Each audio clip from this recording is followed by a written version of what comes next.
നിങ്ങളിൽ നല്ല പ്രവൃത്തി ആരംഭിച്ചവൻ ക്രിസ്തുയേശുവിൻ്റെ നാളോളം അതിനെ തികയ്ക്കും എന്ന ദൈവവചനത്തിനായി ദൈവത്തെ സ്തുതിക്കുന്നു. ഫിലിപ്പി ലേഖനം 1-ാം അധ്യായം 4-ാം വാക്യം, നിങ്ങളിൽ നല്ല പ്രവൃത്തിയെ ആരംഭിച്ചവൻ ക്രിസ്തുയേശുവിൻ്റെ നാളോളം അതിനെ തികയ്ക്കും. ഒരാരംഭമുണ്ട്, ഒരു തികവുമുണ്ട്. ഇതത്രേ നാം ഇന്ന് കേൾക്കാൻ പോകുന്ന ഏറ്റവും അനുഗ്രഹിക്കപ്പെട്ട സന്ദേശം. ഒരാരംഭം മാത്രമല്ല ഒരു വ്യക്തിക്കുള്ളത്, ഒരു തികവും കൂടിയുണ്ട്. ആരംഭം മാത്രമല്ല ഒരാൾക്കുള്ളത്, ഒരു നല്ല ഫിനിഷിങ്ങും കൂടി ഒരാൾക്കുണ്ട് എന്നുള്ള വസ്തുത നാം ഒരുമിച്ച് ധ്യാനിക്കാൻ പോകുകയാണ്. ഓട്ടക്കളത്തിൽ ഓടുന്നവർ അനേകരെങ്കിലും വിരുദ് പ്രാപിക്കുന്നവൻ ഏകൻ മാത്രമെന്ന് പൗലോസ് തൻ്റെ കൊരിന്ത്യ ലേഖനത്തിൽ ആഡ് ചെയ്തിരിക്കുന്നു. അങ്ങും ഇങ്ങും നോക്കിയാൽ നാം മുമ്പിൽ പോയിട ഭംഗമില്ലാതോടിയാൽ കിരീടം പ്രാപിക്കാം. ആദി ഭക്തർ ഓട്ടമോടി വിശ്രമിച്ചിടും, നാട്ടിൽ ചെന്ന് പാട്ടുപാടി ആനന്ദിച്ചിടാം. പാട്ടുകാരൻ പാടുന്നു. ആ പാട്ടിൻ്റെ വരിയോട് ചേർന്ന് ആത്മാവിൽ ഓടുവാൻ കൃപ ലഭിച്ച ഭക്തന്മാർ. ഇന്നത്തെ സന്ദേശം ഒരു സംഭവമാണ്. ഇതിനു മുമ്പ് ഇതേ എപ്പിസോഡുകളിൽ ചില നാളുകൾക്ക് മുമ്പ് ഞാനിത് ആഡ് ചെയ്തിട്ടുണ്ട്. അത് മാത്രം നിങ്ങൾക്ക് കൈമാറി ഞാൻ നിങ്ങൾക്ക് വേണ്ടി പ്രാർത്ഥിക്കുവാൻ ആരംഭിക്കുന്നു. സഹോദരങ്ങളെ, ഓൾറെഡി ആരംഭിച്ചു കഴിഞ്ഞു. ഇനിയൊരു റീസ്റ്റാർട്ടിന് ടൈമില്ല. പുറകോട്ട് തിരിഞ്ഞ് നോക്കണ്ട. പുറകോട്ടുള്ള ദൂരം മാത്രമേ ഉള്ളൂ. മുൻപോട്ട് എന്നറിയിക്കുവാൻ എനിക്ക് സന്തോഷമുണ്ട്. വരിക, നമുക്ക് ആ ഓട്ടക്കളത്തിലേക്കൊന്ന് ഓടിച്ചെല്ലാം. നാം എല്ലാവരും ഓട്ടക്കാരാണ്. ഓട്ടക്കളത്തിൽ ഓടുന്നവർ ധാരാളം പേരുണ്ടെങ്കിലും വിരുദ് പ്രാപിക്കുന്ന ഒരേ ഒരുവൻ മാത്രം. 10,000-കണക്കിന് ജനം ഒരുമിച്ച് കൂടിയിരിക്കുന്ന ഗ്യാലറിയെ സാക്ഷിയാക്കിക്കൊണ്ട് ഓടി ജയിക്കുന്ന ഏറ്റവും വലിയൊരു ഓട്ടക്കാരൻ. അതാത് രാജ്യത്തിൻ്റെ ഓട്ടം, അതാത് രാജ്യത്തിലെ ഓട്ടക്കാർ, അത് ആഫ്രിക്കയാകട്ടെ, അത് അമേരിക്കയാകട്ടെ, ഏത് രാജ്യവുമായിക്കൊള്ളട്ടെ, അവരുടെ എല്ലാം രാജ്യത്തു നിന്ന് ജനം അപ്പപ്പ് ചെയ്യുവാൻ, ക്ലാപ്പ് ചെയ്യുവാൻ ആ ഗ്യാലറിയിൽ തിങ്ങിക്കൂടിയിരിപ്പുണ്ട്. ഗ്യാലറി കൈയടിച്ചാലല്ല ഓട്ടക്കാരൻ ജയിക്കുന്നത്, ഓടിയാലേ ജയിക്കാൻ കഴിയുകയുള്ളൂ. എന്നാൽ ഗ്യാലറി കൈയടിച്ചാൽ ഓടുന്നവന് ഒരു ഊരകത്തുണ്ടാകും. ആ അപ്പ് അപ്പ് എന്ന ശബ്ദം. ഒരുപക്ഷെ സഹോദരങ്ങളെ, ആരും അപ്പപ്പ് ചെയ്യാനില്ലെങ്കിലും ഓടാൻ വിളിച്ചവൻ നിന്നെ അപ്പപ്പ് ചെയ്യുന്നുണ്ട്. അതുകൊണ്ട് ധൈര്യമായി ഓടുക. ഒരിക്കൽ ഓട്ടക്കളത്തിൽ ഓടി വരുന്ന ഒരു മനുഷ്യൻ വളരെ പെട്ടെന്ന് പേശി വലിഞ്ഞതാണോ അതോ അല്ലാതെ കാലിടറിയതാണോ, നേരെ ആ ട്രാക്കിൽ താൻ കരണം മറിഞ്ഞ് വീണു. തൻ്റെ കാലുരസി, തൻ്റെ കാല് നിലത്തടിച്ചു. അസ്ഥി ഒടിയുകയോ ദേഹം മുറിയുകയോ ചെയ്തു. കാലിൽ കൂടി രക്തം ധാരധാരയായി ഒഴുകുന്ന സമയം കൂടെയുള്ള ഓട്ടക്കാരൊക്കെ അദ്ദേഹത്തെ ഇട്ട് ചോടിപ്പോകയല്ലാതെ മറ്റൊരു നിർവാഹമില്ല. കാരണം ഓടുന്നവൻ മറ്റൊരുവനെ നോക്കേണ്ട കാര്യമില്ല. അവനൊരു ട്രാക്കുണ്ട്, അവനൊരു ലക്ഷ്യമുണ്ട്, അവൻ ആ ഫിനിഷിങ്ങിലെത്തിയേ മതിയാകുകയുള്ളൂ. ഓടി എങ്ങനെയോ തകിടം മറിഞ്ഞ് വീണവൻ, അവൻ്റെ കാലുകളിൽ കൂടി രക്തം ധാരധാരയായി ഒഴുകുവാൻ തുടങ്ങി. പക്ഷേ വീണ് കിടക്കുന്നവനിലല്ല ജനത്തിൻ്റെ ശ്രദ്ധ, ഓടുന്നവനിലാണ് ജനത്തിൻ്റെ മുഴുവൻ ശ്രദ്ധ. അവൻ്റെ കാലുകൾ മുറിഞ്ഞു, രക്തം ധാരധാരയായി ഒഴുകുന്നു. ഓരോ ഓട്ടക്കാരും ഓടി ഓടി ഓടി ഓടി വിരുദ് പ്രാപിപ്പാൻ ലക്ഷ്യത്തിലേക്ക് പോകുന്ന സമയം ഇവൻ വളരെ മെല്ലെ കരഞ്ഞുകൊണ്ട് എഴുന്നേറ്റ് അവൾ നേരെ ഗ്യാലറി ലക്ഷ്യമാക്കി ഒച്ചയിഴയുന്നത് പോലെ വീണും എഴുന്നേറ്റും വളരെ മെല്ലെ, കണ്ണു നിറഞ്ഞ്, കണ്ടമിടറി, ധാരധാരയായി ചോര വമിക്കുന്ന സമയം മെല്ലെ മെല്ലെ താൻ ആ ഗ്യാലറിയിലേക്ക് പോകുകയാണ്. അങ്ങനെ പോകുന്നവനെ ആരും മൈൻഡ് ചെയ്യാനാണ്? ആരും അവനെ നോക്കാറില്ല. ഈ പോർക്കളത്തിൽ, സുവിശേഷ പോർക്കളത്തിൽ മുറിവേറ്റ് കിടക്കുന്നൊരു പടയാളിയെ ആരും മൈൻഡ് ചെയ്യാറില്ല. ആ ഓട്ടക്കാരനെ, തളർന്നു വീണ് കിടക്കുന്ന ഓട്ടക്കാരനെ ആരും അങ്ങനെ കൈത്താങ്ങാറില്ല. ഒരിക്കൽ ദാവീദ് പടയേന്തി മുൻപിൽ നിന്ന് പടയേന്തി അവസാനം കൈ തളർന്ന് താൻ വാളും അറ്റ് താഴെ വീണ് കിടക്കുന്ന സമയം, താഴെ വീണ് കിടക്കുമ്പോൾ രാജാവിൻ്റെ കയ്യിലെ വാൾ താഴെ വീണ് കിടക്കുകയാണ്.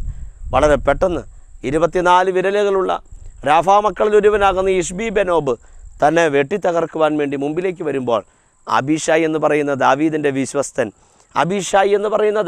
വിശ്വസ്തൻ, തൻ്റെ യജമാനൻ, തൻ്റെ ലീഡർ വീണ് നിലംപരിശായി കിടക്കുന്നത് കണ്ടപ്പോൾ ഓടിച്ചെന്ന് ഉറയിൽ നിന്ന് വാളും വലിച്ചൂരി ദാവീദിന് പ്രൊട്ടക്ഷനായി നിൽക്കുകയാണ്. ഇഷ്ബി ബെനോബ് വന്ന് നോക്കുമ്പോൾ ദാവീദ് വീണ് കിടക്കുകയാണ്. ചെല്ലുക, വെട്ടുക, തലയരിയുക, കൊണ്ടുവരിക. പണ്ട് 1 ശമൂവേൽ 17 ഞങ്ങളുടെ നേതാവായിരുന്ന ഫെലിസ്ത്യമല്ലൻ ഗോലിയാത്തിനെ എറിഞ്ഞു വീഴ്ത്തി തലയരിഞ്ഞ് മുടിയിൽ കുത്തിപ്പിടിച്ച് ആ തല യെരൂശലേമിൽ രാജാവാം ശൗലിന് കാഴ്ചവെച്ച അവൻ ദേ കിടക്കുന്നു. ഒരു നിമിഷം കൊണ്ട് തലയരിഞ്ഞ് ആ കാർകൂന്തലിലേക്ക് മുടി കൈ കുത്തിക്കയറ്റി ആ തലയരിഞ്ഞ് കൊണ്ടുവരുവാൻ എളുപ്പമാണ്. പക്ഷേ വിശ്വസ്തൻ എന്നും ഇങ്ങനെ ഒരു കൂട്ടരുണ്ട് വിശ്വസ്തർ. എപ്പോഴും വിശ്വസ്തയോടെ നിൽക്കുവാൻ ദാവീദിന് നീ ഒരു അഭിഷേകിയായി നിൽക്കണമെന്ന് ഞാൻ ഈ സന്ദേശത്തിൽ നിങ്ങൾക്ക് കൈമാറുകയാണ്. നിങ്ങൾക്ക് വേണ്ടി സേവ ചെയ്യുന്ന കർത്തൃദാസൻ, നിങ്ങൾക്ക് വേണ്ടി ഓടുന്ന കർത്തൃദാസൻ, രാജ്യത്തിന് വേണ്ടി കർത്താവിൻ്റെ നാമത്തിന് വേണ്ടി നിൽക്കുന്ന ഭക്തന്മാർ, അങ്ങനെയുള്ളവർക്ക് ഒരു അഭിഷേകിയായി നിൽക്കുവാൻ ഒരിക്കലും ഒരു ഇഷ്ബി ബെനോബായി നിൽക്കരുത്. വീണ് കിടക്കുന്നവൻ്റെ തലയറിയാൻ എളുപ്പമാണ്. പക്ഷേ അവൻ ഇന്നലകളിൽ ഓടിയ ഓട്ടം ഉലകത്തിൽ ദൈവത്തിനല്ലാതെ മറ്റാർക്കും അറിയുകയില്ല. സഹോദരങ്ങളെ, ശാരീരികമായി വീണ് കിടക്കുമ്പോൾ ആരും സഹായത്തിനുണ്ടെന്ന് വരില്ല. സാമ്പത്തികമായി വീണ് കിടക്കുന്ന സമയം ആരും കൂടെ ഉണ്ടെന്ന് വരില്ല. പക്ഷേ എവിടെന്നെങ്കിലും ദൈവം നിനക്കൊരു അഭിഷായിയെ ഒരുക്കിത്തരും, എവിടെന്നെങ്കിലും ഒരുക്കിത്തരും. ഇഷ്ബി ബെനോബിന് മനസ്സിലായി, ഇനി അഭിഷായിയെ വെട്ടി തകർക്കാതെ ദാവീദിനെ തൊടാൻ പറ്റില്ല. അഭിഷായി വന്ന് നിൽക്കുകയാ, എൻ്റെ ഡെഡ് ബോഡിയെ ചവിട്ടിയിട്ടല്ലാതെ നിനക്ക് ദാവീദിനെ തൊടാൻ കഴിയില്ല. നിൻ്റെ സഭയിലെ പാസ്റ്ററെ നിനക്കൊരു അഭിഷായിയെ പോലെ പ്രൊട്ടക്റ്റ് ചെയ്യാൻ പറ്റുമെങ്കിൽ, ആയിരങ്ങൾ കൂടുന്ന കൺവെൻഷനിൽ അഭിഷേകത്തോടെ ശുശ്രൂഷിക്കുന്ന ആ ദൈവത്തിൻ്റെ ദാസനെ പ്രാർത്ഥനയിൽ പ്രൊട്ടക്റ്റ് ചെയ്യാൻ നിനക്ക് പറ്റുമെങ്കിൽ നീ ഒരു അഭിഷായിയാണ്. Praise the Lord. ആയിരക്കണക്കിന് ആത്മാക്കൾക്ക് വേണ്ടി ഓടുവാൻ ഭക്ത ശിരോമണികൾ ധൈര്യത്തോടെ മൂവ് ചെയ്യുമ്പോൾ, അല്ല ഓട്ടക്കളത്തിൽ ഓടി ആരെങ്കിലും ക്ഷീണിച്ചോ, തകർന്നോ, ഫിസിക്കലി മുറിവേറ്റോ, സ്ട്രോക്ക് വന്നോ, ഹാർട്ടിന് വീക്കായോ, അല്ലെങ്കിൽ ഏതെങ്കിലും ഫിസിക്കൽ രോഗത്താൽ ഭാരപ്പെട്ടോ ഇരിക്കുന്നെങ്കിൽ ഒരു അഭിഷായിയെ പോലെ നിന്നുകൊണ്ട് ഞാൻ നിങ്ങൾക്ക് കൈമാറുന്നു, ഒരിക്കലും നിങ്ങളെ പിശാച് തൊടുകയില്ല. ഇന്നലകളിൽ നീ ഓടിയതിനേക്കാൾ കൂടുതൽ ദൂരം ഓടാൻ ഒരഭിഷേകം ദൈവം നിൻ്റെ മേൽ പകരാതിരിക്കുകയില്ല. ദാവീദിനെ അഭിഷേകിച്ചാടി താങ്ങി എഴുന്നേൽപ്പിച്ചു. അതിനു മുമ്പ് ഇഷ്ബി ബെനോബിനെ അവൻ വെട്ടി തകർത്ത് കളഞ്ഞു. തൊടാൻ പറ്റില്ല. ഓട്ടക്കളത്തിൽ മുറിവേറ്റവനെ മൈൻഡ് ചെയ്യുന്നവർക്കായി ഞാൻ ദൈവത്തെ സ്തുതിക്കുകയാണ്. മുറിവേറ്റവനെ കാണുന്നവർക്കായി ഞാൻ ദൈവത്തെ സ്തുതിക്കുകയാണ്. ഈ മനുഷ്യൻ എഴുന്നേറ്റ് നടന്ന് വീണും എഴുന്നേറ്റും കരഞ്ഞ് ഇവൻ നടന്ന് ചെല്ലുകയാണ്. എന്നിട്ട് ആ ഗ്യാലറിയിൽ ചെല്ലുന്നു. തൻ്റെ കൈ നീട്ടി ഗ്യാലറിയിലിരിക്കുന്ന ഒരു വ്യക്തിയുടെ കയ്യിൽ നിന്ന് ഒരു തുണി തൻ്റെ കൈ കൊണ്ട് വാങ്ങിക്കുകയാണ്. എന്നിട്ട് ആ മുറിവിലേക്ക് താൻ വെച്ച് കെട്ടി വളരെ മെല്ലെ താൻ വന്ന അതേ വഴിയിൽ താൻ തിരിഞ്ഞു നടക്കാൻ തുടങ്ങി. മെല്ലെ സമയമെടുത്ത് വീണും എഴുന്നേറ്റും രക്തമൊഴുകുന്ന ആ മുറിവ് വെച്ച് കെട്ടി കണ്ടമിടറി കണ്ണ് നിറഞ്ഞ് അവൻ തിരിച്ച് നടക്കാൻ തുടങ്ങി. ആർക്കും ഇത് നോക്കേണ്ട കാര്യമില്ല. കാര്യം എല്ലാവരും ഫിനിഷിംഗ് പോയിന്റിലേക്കാണ് നോക്കുന്നത്. അതേ പ്രിയരെ, എല്ലാവർക്കും ഫിനിഷിംഗ് പോയിന്റിലേക്കാണ് നോക്കാൻ ആഗ്രഹം. ഫിനിഷിങ്ങിലേക്ക് നീ നോക്കാവൂ. പക്ഷേ നോക്ക്, ഒരു മുറിവേറ്റവൻ നടന്ന് തൻ്റെ പഴയ ട്രാക്കിലേക്ക് വന്നു. ഈ സമയം ഗാലറി അവിടെ എഴുന്നേൽക്കാൻ തുടങ്ങി. കാര്യം ഓൾറെഡി ഫിനിഷിംഗ് കഴിഞ്ഞു. ഗാലറി അവിടെ എഴുന്നേൽക്കുകയാണ്. ജനമെല്ലാം എഴുന്നേൽക്കുന്നു. ജയിച്ചവന് വേണ്ടി അപ്പപ്പ് ചെയ്ത് ജനം ആരവാരത്തോടുകൂടെ എഴുന്നേറ്റ് അവരുടെ പാട്ടിലേക്ക് നടന്നു പോകുകയാണ്. നോക്ക് പ്രിയരെ, ഈ സമയത്ത് പഴയ ട്രാക്കിൽ വന്നു നിന്ന മുറിവേറ്റവൻ അവൻ പഴയ ട്രാക്കിൽ വന്ന് നിന്നിട്ട് അവൻ നോക്കി, ഗാലറി ഒന്നുമില്ല, അപ്പപ്പ് ചെയ്യുവാൻ അവനത് പ്രശ്നമല്ല. അവൻ ഓൾറെഡി ഫിനിഷിംഗ് കഴിഞ്ഞു, അവനത് പ്രശ്നമല്ല. അപ്പുറയോ ഇപ്പുറയോ ട്രാക്കിൽ അവൻ്റെ കൂടെ ആരുമില്ല. ഓട്ടക്കളത്തിൽ ഓടുന്ന സഹോദരങ്ങളെ, ചില സമയങ്ങളിൽ മുറിവേൽക്കുന്ന സമയം നിൻ്റെ ഇടത്തോ വലത്തോ ഒരുപക്ഷെ ആരുമുണ്ടായി എന്ന് വരില്ല. അപ്പൻ കാണില്ല, അമ്മ കാണില്ല, ഭർത്താവ് കാണില്ല, ഭാര്യ കാണില്ല, മക്കൾ കാണില്ല, നീ ചോറ് കൊടുത്ത് വളർത്തിയ നിൻ്റെ തലമുറകൾ കാണില്ല, നിൻ്റെ ആത്മീക തിമോത്തിമാർ കാണില്ല. എല്ലാവരും നിന്നെ ഇട്ടേച്ചു പോകും. ഉറപ്പാണ് സഹോദര. നീ വളർത്തിയ തിമോത്തി, നീ വളർത്തിയ യോഹന്നാൻ, നീ വളർത്തിയ മർക്കോസ്, നീ വളർത്തിയ ഷീലാസ്, ഇവരൊക്കെ ടാറ്റ പറഞ്ഞെന്ന് വരാം. ആരുടെയും കുഴപ്പമല്ല. ഇതൊക്കെ ദൈവം നിന്നെ ഉയർത്തിയെടുക്കുവാനും 10,000 കണ്ണുനീരൊപ്പുവാൻ ദൈവത്തിൻ്റെ ആത്മാവ് നിന്നെ പഠിപ്പിക്കുന്ന ചില പദ്ധതികളെന്നറിഞ്ഞുകൊണ്ട് ഒരു കൈ കൊണ്ട് കണ്ണുനീർ തുടയ്ക്കുക, മറുകൈ കൊണ്ട് വാളെടുത്ത് യുദ്ധം ചെയ്യുക. അതിനുവേണ്ടിയാണ് ആത്മാവി സന്ദേശം നിങ്ങൾക്കായി കൈമാറുന്നത്. ശ്രദ്ധിക്കൂ പ്രിയരെ, മുറിവേറ്റവർ എന്നെ കേൾക്കുന്നുണ്ട്. ആരും ഇടവും വലവും ഇല്ലാതെ ഞാൻ ഒറ്റയ്ക്കാണ് എന്ന് പറയുന്നവർ എന്നെ കേൾക്കുന്നുണ്ട്. അതേ സഹോദരങ്ങളെ, ഉലകത്തിലെല്ലാവരും നിൻ്റെ കൂടെ ഉണ്ടെങ്കിലും ചില പ്രത്യേക ഘട്ടങ്ങൾ വരുമ്പോൾ നിനക്ക് നീ മാത്രമായി വരുന്നൊരു സമയമുണ്ട്. അവിടെയെല്ലാം നീ നിന്നോട് തന്നെ പ്രവചിച്ച് തുടങ്ങണം. നമ്മൾ വെളിപ്പെടുവാനുള്ള തേജസ് വിചാരിച്ചാൽ ഈ കാലത്തിലെ കഷ്ടങ്ങൾ സാരമില്ല. നീ നിന്നോട് തന്നെ പ്രവചിച്ച് തുടങ്ങുമ്പോൾ ദൈവാത്മാവ് നിന്നെ ബലപ്പെടുത്തുവാൻ തുടങ്ങും. നിനക്ക് ബലം വന്നെങ്കിൽ ആ ബലം കൊണ്ട് അടുത്ത മെസ്സേജിൽ 10,000 ജനത്തെ നിനക്ക് ബിൽഡപ്പ് ചെയ്യുവാൻ ആത്മാവ് നിന്നെ സഹായിക്കാതിരിക്കുകയില്ല. ഇവൻ വളരെ മെല്ലെ ആ ട്രാക്കിൽ മുമ്പോട്ട് നടക്കാൻ തുടങ്ങി. പക്ഷെ നടക്കുന്നതിന് ഇടയിൽ ഇവൻ്റെ കാലിൽ കൂടി ചോര വരുന്നുണ്ട്. ഇവൻ കരഞ്ഞും വിഷമിച്ചുവാണ് നടക്കുന്നത്. സ്പീഡിൽ ഇവന് പോകാൻ പറ്റില്ല. പക്ഷേ ഇവൻ ശ്രദ്ധിക്കുന്ന ഒരേ ഒരു കാര്യം, ട്രാക്ക് തെറ്റരുത്. ട്രാക്ക് തെറ്റാതിരിക്കാൻ ഇവൻ നോക്കുന്നുണ്ട്. ട്രാക്ക് തെറ്റാതിരിക്കാൻ നോക്കുന്നുണ്ട്. ട്രാക്ക് തെറ്റരുത്. കാരണം എത്ര സ്പീഡിൽ ഓടിയാലും ആരെ തോപ്പിച്ചോടിയാലും ട്രാക്ക് തെറ്റിയിട്ടുണ്ടെങ്കിൽ ഒരിക്കലും പ്രൈസ് കിട്ടുകയില്ല. അതുകൊണ്ട് സഹോദരങ്ങളെ, ഓട്ടക്കളത്തിൽ ഓടുന്നവരെ, അല്പം വേഗത കുറവാണെങ്കിലും ട്രാക്ക് തെറ്റാതെ ഓടാമെങ്കിൽ നിനക്ക് നല്ല ബിരുദ് പ്രാപിപ്പാൻ കഴിയും.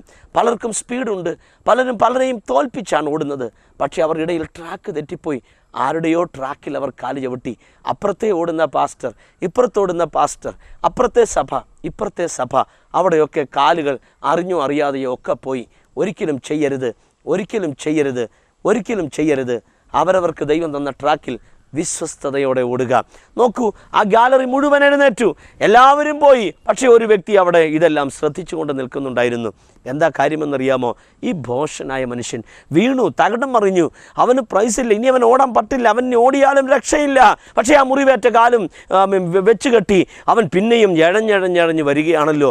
ഈ ഭോഷനെ ഒന്ന് കണ്ടിട്ടേ പറ്റൂ. കാര്യം ഇവൻ ഭോഷനല്ലേ? മലയാള ഭാഷയിൽ ഇവൻ ഭോഷൻ തന്നെയാണ്. നിശ്ചയമായും ഇവൻ ഭോഷനാണ്.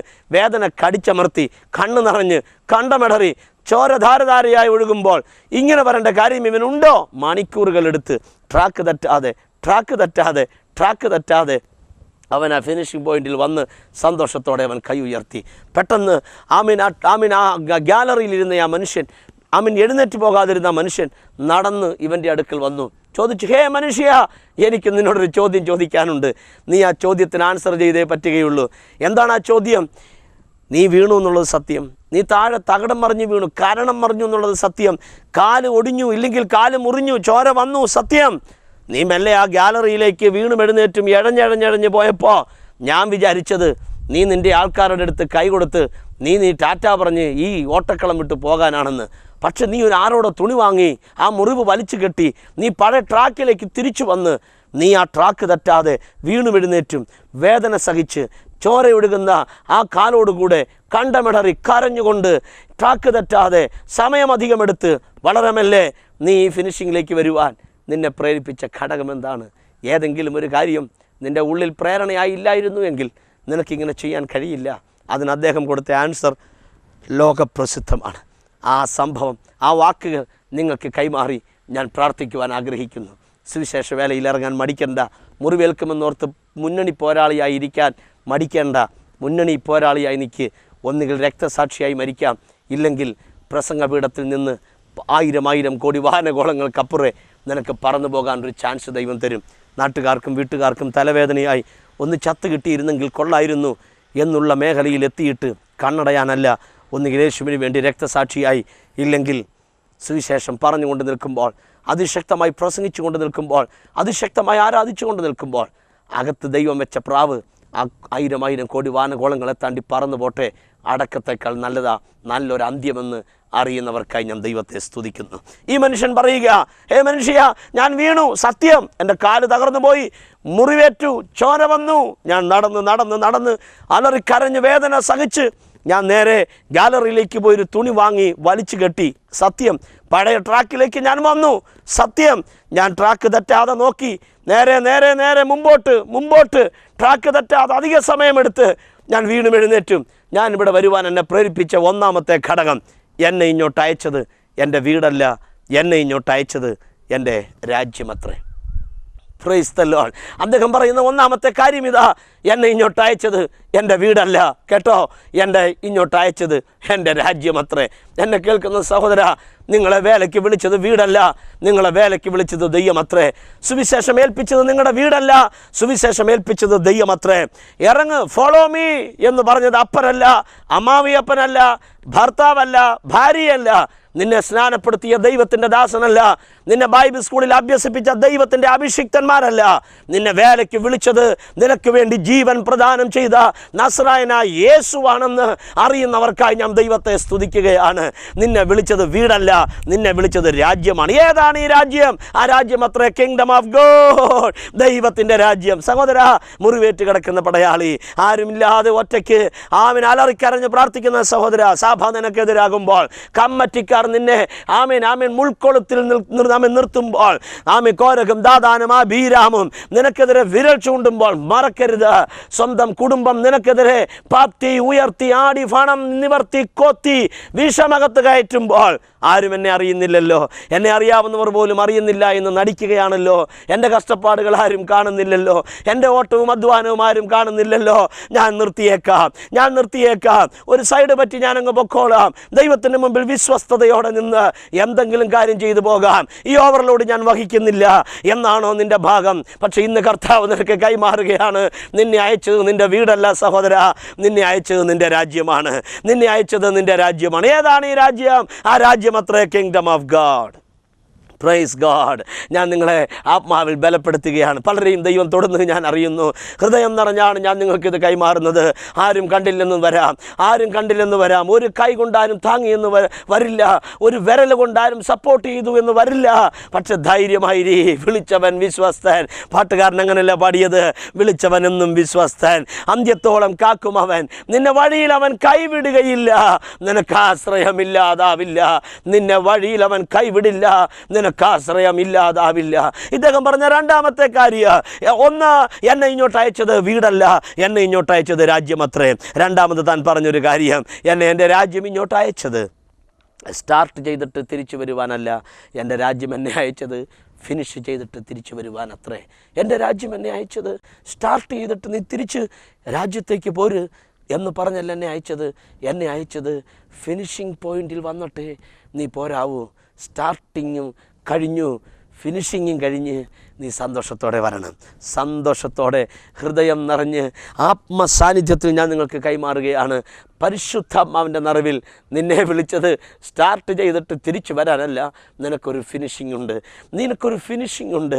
സ്റ്റാർട്ട് ചെയ്തിട്ട് തിരിച്ച് വീട്ടിൽ വരുവാൻ, തിരിച്ച് നാട്ടിൽ വരുവാൻ, തിരിച്ച് രാജ്യത്ത് വരുവാനല്ല, സ്റ്റാർട്ട് ചെയ്തിട്ട് വരുവാനല്ല, മറിച്ച് ഫിനിഷ് ചെയ്തിട്ട് വരുവാൻ, നല്ലൊരു ഫിനിഷിംഗ് കഴിഞ്ഞിട്ട് നിനക്ക് തിരിച്ചു വരുവാൻ രാജ്യം എനിക്ക് തന്ന റെസ്പോൺസിബിലിറ്റി ആണ്. അതുകൊണ്ടാണ് ഞാൻ മുറിവേറ്റെങ്കിലും തകർന്നെങ്കിലും ഒരു തുണി വലിച്ച് കയ്യിൽ കാലിൽ കെട്ടി ഞാൻ നടന്നും എഴുന്നേറ്റും വീണും ഒക്കെ ഞാൻ ഇവിടം വരെ എത്താൻ കാര്യം ഫിനിഷ് ചെയ്തിട്ട് വരുവാൻ ആ രാജ്യം എന്നെ നിർബന്ധിച്ചത് കൊണ്ട്. എന്നെ കേൾക്കുന്ന സഹോദര, ഫിനിഷ് ചെയ്യുവാൻ ദൈവം നിന്നെ വിളിച്ചത്. മറ്റാരെയും ഓടി തോൽപ്പിച്ച് നിനക്ക് ഫിനിഷ് ചെയ്യണ്ട. നിൻ്റെ ഇടത്ത് വശത്തെ ട്രാക്കിൽ മറ്റൊരു ദൈവദാസനുണ്ട്, നിൻ്റെ വലതുവശത്തെ ട്രാക്കിൽ മറ്റൊരു ഓട്ടക്കാരനുണ്ട്, അതിനപ്പുറത്ത് മറ്റൊരു സഭക്കാരനുണ്ട്. അത് പേരുകേട്ട സംഘടനയുടെ ആളായിരിക്കാം, ഇപ്പുറത്തത് ഇൻഡിപെൻഡൻറ്റ് ചർച്ചിലെ ആളായിരിക്കാം. സഹോദര, നാം എല്ലാം ഒറ്റ ഓട്ടക്കളത്തിലാണ് ഓടിക്കൊണ്ടേയിരിക്കുന്നത്. എനിക്ക് എൻ്റെ തൊട്ടപ്പുറത്തെ സഭയെ തോൽപ്പിച്ച് എനിക്ക് ഫിനിഷ് ചെയ്യണ്ട, എനിക്ക് തൊട്ടപ്പുറത്തെ പാസിനെ തോൽപ്പിച്ച് എനിക്ക് ഫിനിഷ് ചെയ്യണ്ട, എനിക്ക് ഫിനിഷ് ചെയ്താൽ മതി എന്നൊരു തീരുമാനമെടുക്കണം. ആരെയും തോൽപ്പിച്ചിട്ട് എനിക്ക് ഫിനിഷ് ചെയ്യേണ്ട, മറിച്ച് എനിക്ക് ഫിനിഷ് ചെയ്താൽ മതി. ആരെയും എനിക്ക് തോൽപ്പിക്കണ്ട, ഉലകത്തിൽ ഒരു മനുഷ്യനെ എനിക്ക് തോൽപ്പിക്കണ്ട. എനിക്ക് തോൽപ്പിക്കാൻ ഒരേ ഒരു പവറേ ഉള്ളൂ, അത് ആഹാബിൻ്റെ രഥമാണ്, അത് ഫെലിസ്ത്യ ശക്തിയാണ്, അത് ആഭിചാര മന്ത്രവാദ മേഖലയാണ്.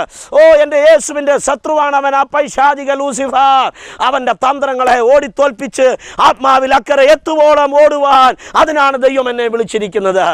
ഈ മാധ്യമത്തിൽ കൂടി ഞാൻ അഭിഷേകത്തോടെ ഇത് കൈമാറുമ്പോൾ ആരെയോ തോൽപ്പിക്കുകയാണ്. ഭർത്താവിനെ തോൽപ്പിക്കുന്ന ഭാര്യ, ഭാര്യയെ തോൽപ്പിക്കുന്ന ഭർത്താവ്, മക്കളെ തോൽപ്പിക്കുന്ന അപ്പനമ്മമാർ, അപ്പനെയും അമ്മയും തോൽപ്പിക്കുന്ന മക്കൾ, അമ്മാവി അപ്പനെ തോൽപ്പിക്കുന്ന മരുമകൾ, മരുമകളെ തോൽപ്പിക്കുന്ന അമ്മാവി അപ്പൻ.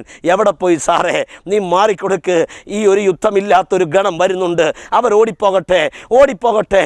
നീ മനുഷ്യനോട് മത്സരിച്ച് നിൽക്കുകയാണോ? വഴി മാറിക്കൊടുക്ക്. നിന്നെ കൊണ്ട് ദൈവത്തിനൊന്നും ചെയ്യാനില്ല. സഭയോട് ചെയ്യുന്ന യുദ്ധമല്ല ആത്മീക യുദ്ധ, സംഘടനയോട് ചെയ്യുന്ന യുദ്ധമല്ല ആത്മീക യുദ്ധ. മറ്റൊരു സഭ ഓടുന്നുണ്ടെങ്കിൽ അല്പ വേഗത കൂടുതലാണെങ്കിൽ സല്യൂട്ട് ചെയ്യുക. സാംബാസിനേക്കാൾ കൂടുതൽ അഭിഷേക ആ വ്യക്തിക്കുള്ളതിനാൽ ഞാൻ സല്യൂട്ട് ചെയ്യുക. ഓടുക. നീ എന്നെ തോൽപ്പിക്കുന്നില്ല, ഞാൻ നിന്നെയും തോൽപ്പിക്കുന്നില്ല. എനിക്ക് ഒരു സ്റ്റെപ്പ് തൊട്ട് മുമ്പേ ക്രൂശ് എടുത്തു കൊണ്ടുപോയ എൻ്റെ നാഥൻ നസറായനുണ്ട്. അവൻ എന്നോട് പറയുന്നുണ്ട്, ധൈര്യമായി മൂവിയെ, ഞാൻ നിൻ്റെ ഒപ്പത്തിനൊപ്പം ഒരു സ്റ്റെപ്പ് മുമ്പേ ഞാൻ നിൻ്റെ കൂടെയുണ്ട്. നീ ആ ക്രൂശുമേന്തി നടന്നു വരുമ്പോൾ നിശ്ചയമായും ഞാൻ നിനക്ക് കൈതരും. ഫിനിഷിങ്ങിൽ ഞാനാ ഉള്ളത്. സഹോദരങ്ങളെ, എൻ്റെ വാക്ക് ഞാൻ ഉപസംഹരിപ്പിക്കട്ടെ. ആരോ പറയുന്നു, എനിക്കാരുമില്ല, ആരുമില്ല. സഹോദരങ്ങളെ, നമുക്കൊക്കെ ആരാ ഉള്ളത്? ഉലകത്തിൽ ആരുമില്ല. നമുക്ക് കുറേ ആത്മീക ബന്ധങ്ങളുണ്ട്. ആമേൻ. ഒരു രക്തബന്ധവും നമ്മെ സഹായിച്ചിട്ടില്ല, ഒരൊറ്റ വ്യക്തിയും നമ്മെ ലിഫ്റ്റ് ചെയ്തിട്ടില്ല. പക്ഷേ ആരും അറിയാത്ത കുറേ ആത്മീക ബന്ധങ്ങൾ, ശുശ്രൂഷ കാണുമ്പോൾ പ്രാർത്ഥിക്കുന്ന കുറേ ദൈവമക്കൾ, അതാത് ഇടങ്ങളിൽ ദൈവശബ്ദം കേട്ടിട്ട് ആ ദൈവശബ്ദത്തിൽ ബലപ്പെടുമ്പോൾ മുട്ടുമടക്കി പ്രാർത്ഥിക്കുന്ന, സ്വന്തത്തെക്കാൾ ബന്ധത്തെക്കാൾ ഉറ്റു സ്നേഹിക്കുന്ന ഒരു പറ്റം ദൈവത്തിൻ്റെ ജനം. ഇതൊക്കെ ദൈവം നമുക്ക് തന്ന ബന്ധങ്ങളാണ്. ഇതൊക്കെ നിലനിൽക്കും പ്രിയരെ. ഉലകത്തിലെ രക്തത്തിൻ്റെ ബന്ധങ്ങളെക്കാൾ കാൽവറിയിലെ രക്തത്തിൻ്റെ ബന്ധം അറ്റുപോകാത്ത ബന്ധമാണെന്ന് അനുഭവം കൊണ്ട് എഴുതിയവനാ ഞാൻ. ആരും സഹായത്തിനില്ലാതെ വന്നപ്പോൾ ദൈവത്തിൻ്റെ ആത്മാവ് ഒരുക്കിയ ദൈവമക്കളുടെ ബന്ധത്താൽ, ദൈവമക്കളുടെ സ്നേഹത്താൽ ഇതുവരെയാകുവാൻ കർത്താവ് എനിക്ക് കൃപ നൽകി. ആരോ പറയുന്നു എനിക്കാരുമില്ല, ആരോ പറയുന്നു എനിക്കാരുമില്ല. നിനക്കാരുമില്ലാതിരിക്കാനാ ജനമെല്ലാം ആമീൻ തട്ടിട്ട് തുള്ളുന്നത്, ജനമെല്ലാം നിന്ന് പിടിക്കുന്ന. നിന്നെ ആരും സ്നേഹിക്കരുത്. ചില ഭർത്താക്കന്മാരെ ആമീൻ പലരും സ്നേഹിക്കുന്നത്, ചില ദൈവമക്കൾ സ്നേഹിക്കുന്നത് ഭാര്യയ്ക്ക് ഇഷ്ടമല്ല. ഭാര്യയെ ചിലർ കരുതുന്നത് ഭർത്താവിന് ഇഷ്ടമല്ല. അപ്പനെയും അമ്മയും സ്നേഹിക്കുന്നത് നാട്ടുകാർക്ക് ഇഷ്ടമല്ല. ഇങ്ങനൊരു വല്ലാത്ത സ്നേഹമില്ലാത്ത മണ്ണാണ് ഇത്. പക്ഷെ കർത്താവ് നിനക്ക് കൈമാറുന്നു. ഒരൊറ്റയാൾ പോലും ഇല്ല എന്ന് പറഞ്ഞ് ഒരപ്പത്തിന് വേണ്ടി നീ വെയിറ്റ് ചെയ്യുമ്പോൾ, അവസാനമായി ഞാൻ ഈ വാക്ക് പറയുന്നതിന് മുമ്പ് ഒന്ന് ഉറ്റുനോക്കുക ഗ്യാലറിയിലോട്ട്. തൊട്ടപ്പുറത്തെ രാജ്യക്കാരൻ കൈയടിക്കുന്നുണ്ട്, ഇപ്പുറത്തെ രാജ്യക്കാരൻ കൈയടിക്കുന്നുണ്ട്. പക്ഷെ നിൻ്റെ ഓട്ടം കണ്ട് നിൻ്റെ സഭയിലെ വിശ്വാസി പോലും കൈയടിക്കുന്നില്ലായിരിക്കാം. ബട്ട് വൺ തിങ്, ഒരേ ഒരു കാര്യം, ഒന്നുകൂടെ നീ ആ ഗാലറിയിലേക്ക് ഉറ്റുനോക്ക്. ആണിപ്പഴുതുള്ള രണ്ട് കരം കൂട്ടിത്തല്ലുന്നത് നിനക്ക് കാണാം, കൂട്ടിത്തല്ലുന്നത് കാണാം. ഏതാണ് ആ കരം? വിളിച്ച കർത്താവിൻ്റെ കരം. ആ കയ്യടിയുടെ അർത്ഥം, മോനെ മോളെ ഓടിക്കോ, ഞാൻ കൂടെയുണ്ട്, ഞാൻ അപ്പപ്പി ചെയ്യാം. ഒരൊറ്റയാളും അപ്പപ്പി ചെയ്യണ്ട. നിൻ്റെ നന്മ അനുഭവിച്ചവർ ആയിരങ്ങൾ കാണാം. ആരും അപ്പപ്പി ചെയ്യണ്ട, ഞാൻ അപ്പപ്പി ചെയ്യാം. ഈ രണ്ട് കരം കൂട്ടിത്തല്ലിയാൽ മതി സഹോദര, ആയുസ് മുഴുവൻ. എന്ന് കണ്ണടയുമെന്നറിയില്ല. അതുവരെ ഓടുവാനുള്ള ഊർജം നിനക്ക് ദൈവം തരാൻ പോകുക. നിങ്ങളിൽ നല്ല പ്രവൃത്തി ആരംഭിച്ചവൻ ക്രിസ്തുവേശുവിൻ്റെ നാളോളം അതിനെ തികയ്ക്കും. എത്ര പേർക്ക് പ്രാർത്ഥിക്കാൻ കഴിയും? Close your eyes. പിതാവേ, ഈ ജനത്തിന് വേണ്ടി അടിയൻ ദൈവത്തോട് അപേക്ഷിക്കുകയാണ്. ആരും എനിക്കില്ല. കഷ്ടത്തിലും ദുഃഖത്തിലും താങ്ങുവാൻ കൂടപ്പുറപ്പങ്ങൾ ഉണ്ടായിട്ടുണ്ടെങ്കിലും ആരും ആവശ്യത്തിന് വരുവാൻ കഴിയാതെ, ആപത്തിൽ ആരുമില്ലാതെ ഉള്ളം തകരുന്ന എൻ്റെ ജനത്തെ അങ്ങയുടെ കയ്യിലേക്ക് ഏൽപ്പിക്കുകയാണ്. പറയുവാൻ ഞങ്ങൾക്ക് ഒത്തിരി പേരുണ്ടെങ്കിലും ഞങ്ങളുടെ അവശ്യഘട്ടങ്ങളിൽ അങ്ങ് അയച്ചവർ മാത്രമേ ദൂതന്മാരെ പോലെ വന്നിട്ടുള്ളൂ. അതേ കർത്താവേ, ഈ ഓട്ടക്കളത്തിൽ ഓടുവാൻ അവിടുന്ന് തൻ്റെ ജനത്തെ നിയോഗിച്ചു. ഈ നിയോഗം ഒരു വലിയ ദൈവപ്രവൃത്തിയായി മാറട്ടെ. മുറിവേറ്റവരെന്നെ കേൾക്കുന്നെങ്കിൽ അവരിലേക്ക് ഞാൻ ദൈവത്തിൻ്റെ ശക്തിയെ പകരുകയാണ്. ഇന്നലകളിൽ ഓടി ഒരു ദിവസം പോലും റെസ്റ്റ് എടുക്കാതെ, ഒരു ദിവസം പോലും ഫ്രീ ആയിട്ടിരിക്കാതെ, എപ്പോഴും ആത്മാക്കൾ, എപ്പോഴും സഭ, എപ്പോഴും വിശ്വാസികൾ രക്ഷിക്കപ്പെടണം, ജനം സ്നാനപ്പെടണം. എൻ്റെ ജനത്തിൻ്റെ വിടുതലിന് വേണ്ടി ഉള്ളം കൊതിയോടെ കാത്തിരുന്ന ഒരു പറ്റം ജനം എന്നെ കേൾക്കുന്നുണ്ട്. നിൻ്റെ കണ്ണിപ്പോൾ ഈറനണിഞ്ഞ് ഒഴുകുകയാണ്. ഹോറാബാഷാരാദിയാന നിൻ്റെ മനസ്സ് പറയുന്നു, ഞാൻ സുവിശേഷത്തിനും വേണ്ടി മാത്രമേ നിന്നിട്ടുള്ളൂ. ഞാൻ ഇതുവരെ മറ്റൊരു കാര്യത്തിലും നിന്നിട്ടില്ല. ഞാൻ സുവിശേഷത്തിന് വേണ്ടി ചെറുവിരൽ, പെരുവിരൽ, വലങ്കൈ. അർദ്ധരാത്രി നീ വന്ന് കിടക്കുമ്പോൾ പെട്ടെന്ന് വന്ന ടെലഫോൺ കോൾ കിട്ടിയപ്പോൾ വാ എഴുന്നേൽക്ക് പോകാം എന്ന് പറഞ്ഞ് ഓടിപ്പോയി നിൻ്റെ ലൈഫിൻ്റെ പ്രൈവസിയും കൂടി നഷ്ടപ്പെടുത്തി, നിൻ്റെ ജീവിതത്തിൻ്റെ ഉറക്കം കൂടി നഷ്ടപ്പെടുത്തി ജനത്തിൻ്റെ വിടുതലിന് വേണ്ടി ഓടിയ ചിലരെ ആത്മാവി പ്രാർത്ഥനയിൽ കാണുകയാണ്. ഇപ്പോൾ ആത്മാവ് ഇടപെടുന്നു. അങ്ങനെ വില കൊടുത്ത ചിലരുടെ മേൽ ഇപ്പോൾ അഭിഷേകം ഇറങ്ങുകയാണ്.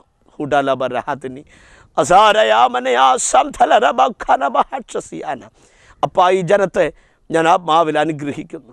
ആത്മാക്കളുടെ വിടുതലിന് വേണ്ടി കരഞ്ഞ് കരഞ്ഞ് കരഞ്ഞ് കരഞ്ഞ് കരഞ്ഞ് തല വെള്ളം കൊണ്ട് നിറഞ്ഞ് കരഞ്ഞ് കരഞ്ഞ് കരഞ്ഞ് വേഴാമ്പലിനെ പോലെ നിലവിളിച്ച ചിലരിലേക്ക് ഇപ്പോൾ ദൈവ സാന്നിധ്യം ഇറങ്ങി വരട്ടെ കർത്താവേ. ഇപ്പോൾ തന്നെ ആത്മാവിൽ ഞാൻ കൈമാറുകയാണ്. ഈ ജനത്തിൻ്റെ മേലൊരു അഭിഷേകം കൈമാറുകയാണ്. അവർ ഫിനിഷ് ചെയ്യട്ടെ, നന്നായി ഫിനിഷ് ചെയ്യട്ടെ. തൊട്ട കൃപയ്ക്ക് നന്ദി. യേശു ക്രിസ്തുവിൻ നാമത്തിൽ പിതാവേ, ആമേൻ. കർത്താവ് നിങ്ങളെ ധാരാളമായി അനുഗ്രഹിക്കട്ടെ. നമ്മുടെ കർത്താവ് ആർക്കും കടക്കാരനല്ല. നമ്മുടെ കർത്താവ് ആർക്കും ബാധ്യതയല്ല. നമ്മുടെ കർത്താവിനെ പോലെ ആരാധ്യനും ആരുമില്ല. ധൈര്യമായി സുവിശേഷത്തിൻ്റെ വയലിൽ അത്യുത്ഥാനം ചെയ്യുവാൻ, സുവിശേഷ വേലയിൽ അത്യുത്ഥാനം ചെയ്യുവാൻ കർത്താവ് നിങ്ങളെ സഹായിക്കട്ടെ. ഈ ഒരു സന്ദേശം നിങ്ങൾക്ക് അനുഗ്രഹമായെങ്കിൽ നിങ്ങൾ ദയവായി എന്നെ വിളിക്കണം. മുറിവേറ്റവരുണ്ടായിരുന്നെങ്കിൽ എന്നെ വിളിക്കണം. പ്രാർത്ഥനാ വിഷയം പറയാനല്ല നിങ്ങൾ എന്നെ വിളിക്കേണ്ടത്. പ്രാർത്ഥനാ വിഷയം മുഴുവൻ ഓഫീസിലെ നമ്പറിൽ വിളിച്ച് പറയുക. എൻ്റെ നമ്പർ 9447103948. ദയവായി ആ നമ്പറിൽ വിളിച്ചിട്ട് നിങ്ങൾ മുറിവേറ്റവരാണെങ്കിൽ, സുവിശേഷ വേലയിൽ ഉടഞ്ഞു പോയൊരു സമയമുണ്ടെങ്കിൽ, ഈ സന്ദേശം നിങ്ങൾക്ക് ഒരു അല്പമെങ്കിലും ആശ്വാസമായെങ്കിൽ ദയവായി നിങ്ങൾ അതിനുവേണ്ടി മാത്രം എന്നെ വിളിക്കുക. ബാക്കി പ്രാർത്ഥനാ വിഷയങ്ങൾ ഓഫീസിൽ വിളിച്ച് പറയുക. ഞാൻ നിങ്ങൾക്ക് വേണ്ടി പ്രാർത്ഥിച്ചു കൊള്ളാം. വീണ്ടും നമുക്ക് കാണാം ഇതേ ചാനലിൽ ഇതേ സമയത്ത്. പാമ്പാടിയിൽ രഹബോത്ത് വർഷിപ്പ് സെൻ്ററിൽ ആരാധന എല്ലാ ദിവസവും എല്ലാ ഞായറാഴ്ചയും 9 മണി മുതൽ 11:30 മണി വരെ നടക്കുന്നു. നിങ്ങളെ ഞാൻ സ്വാഗതം ചെയ്യുക. നമുക്കൊരുമിച്ച് കർത്താവിനെ ആരാധിപ്പാൻ കർത്താവ് കൃപ നൽകട്ടെ. വീണ്ടും നമുക്കൊരുമിച്ച് കാണാം. അതുവരെ ഈ ഓട്ടക്കളത്തിൽ ശക്തിയോടെ ഓടുവാൻ, മുറിവേറ്റാലും മുന്നണി പോരാളിയായി ഓടുവാൻ പരിശുദ്ധാത്മാവ് നിങ്ങൾക്ക് ബലം നൽകട്ടെ എന്ന് പ്രാർത്ഥിച്ചുകൊണ്ട് ആശീർവദിക്കട്ടെ ഞാൻ നിങ്ങളെ. I bless you in Jesus almighty name. Amen.